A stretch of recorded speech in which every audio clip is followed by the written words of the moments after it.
Good afternoon and welcome from Glenwood Lutheran Church. And this very, very cold, very, very sunny day in February as we prepare for our Sunday, February 16th, in the season of Epiphany. This coming Sunday, we are introduced and may spend some time in the coming weeks to Jesus' Sermon on the Mount. And the catch is that in Luke's rendition of Jesus' sermon, it says that he goes to a flat place, an open flat place. And the other Gospels talk about him going up on a mountain, up high. And so you have some questions about why these Gospels don't all agree with one another, even though the words are much the same.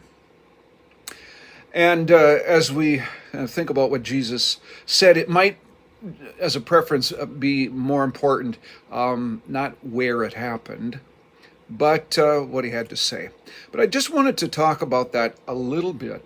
The other thing is that the sermon that Jesus preaches, the sayings that he brings to the people in the Gospels don't all agree with one another either. In Luke's Gospel, there are a series of three blessings, beatitudes, blessings, and then there are also a series of woes as well. And again, the Gospels don't all agree on their wording. They agree that such a sermon was preached or such sayings were said, but they don't agree exactly word for word. Interestingly, then, today, now, in the world, there are, of course, a couple of different places to try to track down this important saying of Jesus. There is a place and spot along the shore of Galilee in Capernaum, where some would say this open, flatter spot right next to the sea is in fact where Jesus had this sermon preached, and they have a good case for saying that. Okay. Oh, it's certainly saying that Jesus preached a sermon. Maybe he preached in Capernaum several times.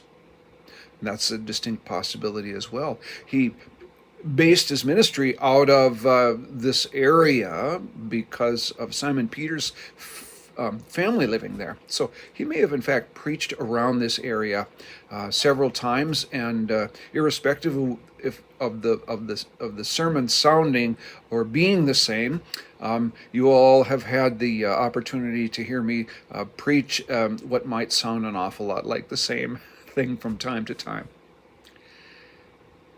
Also now, and for many, many, many years, there is a spot up the hill, up on a mountainside, up on a small mountain, and on this is the church. It's the Church of the Beatitudes, and the current day church was constructed, I believe, begun in the late 19th century and finished. And it's a beautiful church. Many people visit it. It would be very much a place where you would imagine a Sermon on the Mount.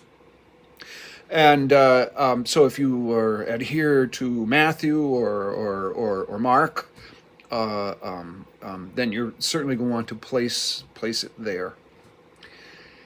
It does point out something, however, and that is that we can get very caught up with wanting to have a place, a specific place where we can pin Jesus to. Maybe it makes him seem more human. Maybe it makes us seem more connected.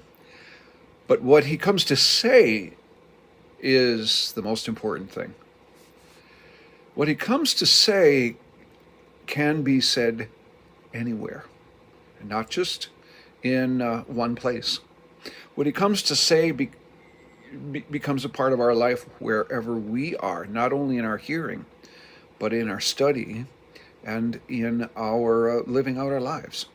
So as you hear the sermon for the Beatitudes, and whatever your church might be this weekend, ask you to consider, when you hear that gospel lesson, not only where it happened, but mostly